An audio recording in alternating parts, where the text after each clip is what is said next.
Hello दोस्तों। तो आज हम सीटेट एग्ज़ाम कक्षा 6 से 8 के बारे में बात कर रहे हैं और उसी का प्रिपरेशन जो है हम कर रहे हैं। ये बुक हमारे पास है, इसी में से हम सब कुछ जो है सॉल्व पेपर क्लियर करने वाले हैं सिलेबस के अनुसार, और पिछले सालों के पेपर्स जो है उसमें दिए गए हैं, तो उस हिसाब से ये बुक है। तो उसमें हम देख सकते हैं ये बुक हमें बहुत अच्छी मिली है।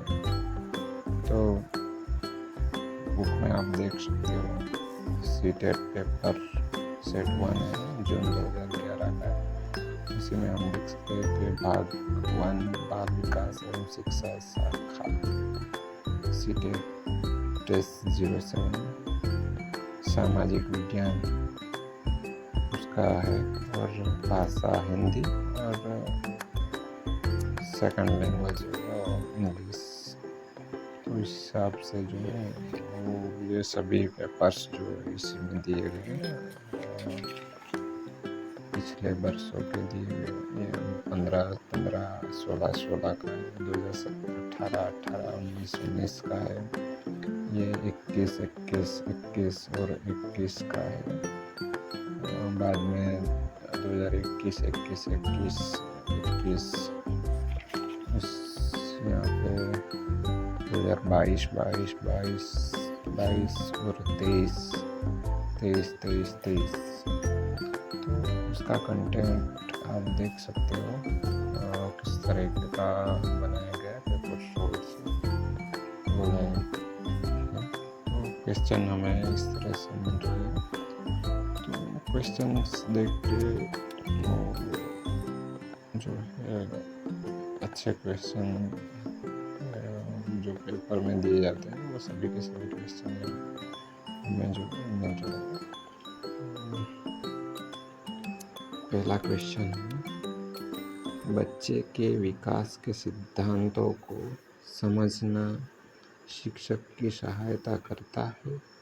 तो ये क्वेश्चन 1 है, और उसका आंसर क्या हो सकता है वो अभी तो मेरे को भी नहीं पता है, पर कुछ गेस कर सकते हैं हम। पहला विकल्प है शिक्षार्थी की आर्थिक पृष्ठभूमि को पहचानने में, ये तो नहीं हो सकता। दूसरा है शिक्षार्थियों को क्यों पढ़ाना चाहिए, यह औचित्य स्थापित करने में,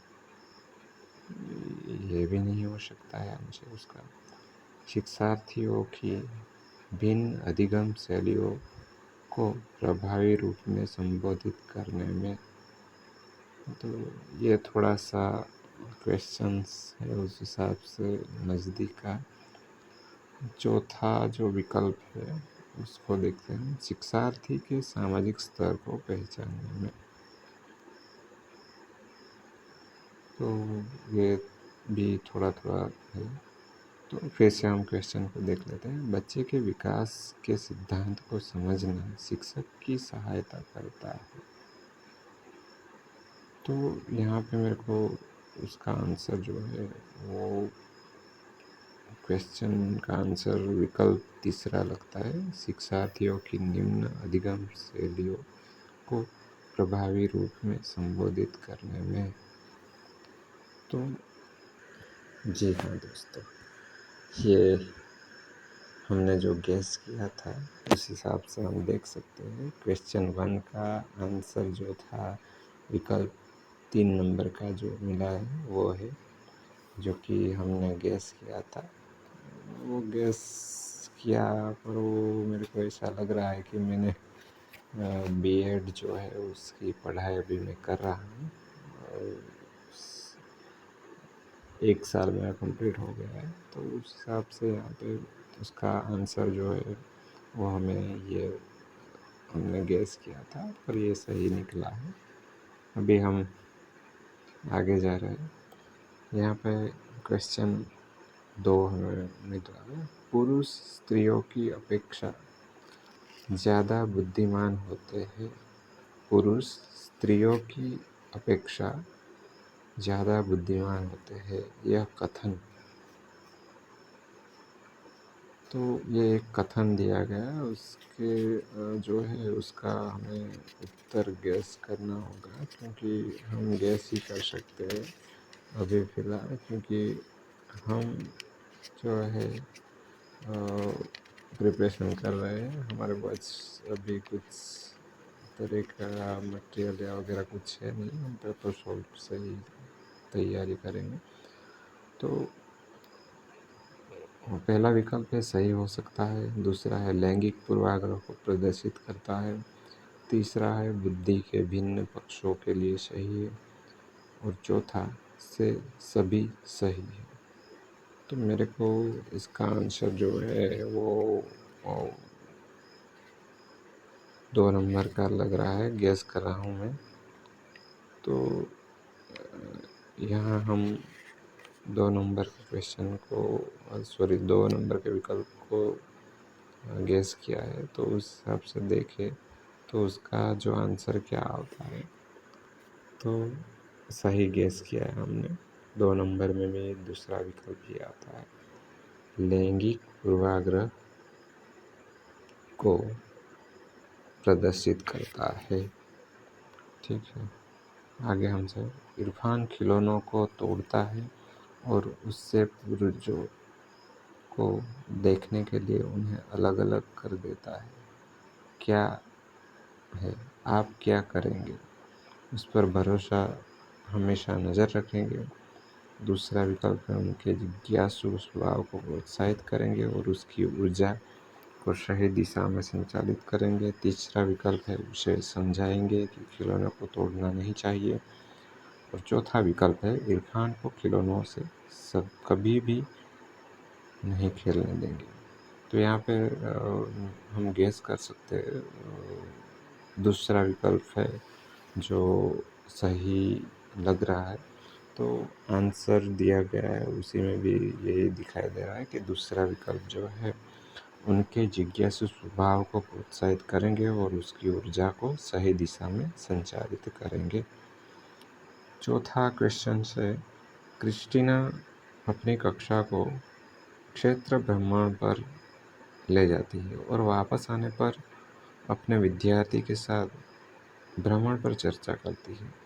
यह खाली जगह की ओर संकेत करता है, किस ओर संकेत कर रहा है? तो उसका विकल्प हमें देखने को मिल रहा है। पहला विकल्प है सीखने के लिए आकलन, दूसरा आकलन के लिए सीखना, और तीसरा आकलन का सीखना, और चौथा सीखने का आकलन। तो हम देख सकते हैं कि भ्रमण पर चर्चा करती है, तो यह जो है एक आकलन की भांति आकलन जो है वो हो सकता है, वो सीखने का आकलन। तो हम उसका आंसर देखें तो ये रहा 4 नंबर का क्वेश्चन एक आता है। तो यहाँ पे हमारा गेस किया गया आंसर जो है गलत निकला है। उसका आंसर जो आता है सीखने के लिए आकलन, उसका सही उत्तर जो है हमें यहाँ देखने को मिल रहा है। 5वें नंबर का क्वेश्चन है, प्रत्येक शिक्षार्थी स्वयं में विशिष्ट है, इसका अर्थ है कि क्या अर्थ होता है उसका? शिक्षार्थियों में न तो कोई समान विशेषताएं होती है और न ही उनके लक्ष्य समान होते हैं। दूसरा विकल्प है सभी शिक्षार्थियों के लिए एक समान पाठ्य चर्चा संभव नहीं है। और तीसरा विकल्प है एक विषम रूपी कक्षा में शिक्षार्थियों की क्षमताओं को विकसित करना असंभव है।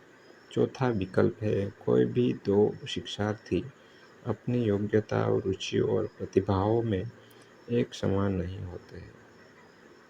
तो यहाँ पे जो है प्रत्येक शिक्षार्थी स्वयं में विशिष्ट है, उसका अर्थ हम गेस कर सकते हैं। उसका विकल्प 4 जो है वो उसका सही उत्तर हो सकता है। तो हम उसकी आंसर की में देख सकते हैं क्या आता है। तो यहाँ पे हम देख सकते हैं 5 नंबर का जो क्वेश्चन है उसका सही उत्तर 4 नंबर का विकल्प है। तो प्रत्येक शिक्षार्थी स्वयं में विशिष्ट है, उसका अर्थ है कि कोई भी दो शिक्षार्थी अपनी योग्यताओं, रुचियों और प्रतिभाओं में एक समान नहीं होते हैं। तो दोस्तों और विद्यार्थियों, ये जो है आज का क्लास हम यहाँ पे 5 क्वेश्चन जो है उसको सॉल्व करके यहीं पे ख़त्म कर रहे हैं। और अगले दिन जो है 6 नंबर से लेके 10 नंबर तक के क्वेश्चन को हम सॉल्व करेंगे। उसके बाद धीरे धीरे जो है क्वेश्चन को हम बढ़ाएंगे। अभी 5 ही क्वेश्चन सॉल्व किए और बाकी सब हमारी एग्ज़ाम्स आती है उस समय तक हम पूरी बुक को जो है प्रिपरेशन कर देंगे, सॉल्व कर देंगे फिर से। तो आप हमारे साथ जुड़े रहे, हम मिल के जो है 150 में से 130 तक के स्कोर को हम जो है कर सकते हैं।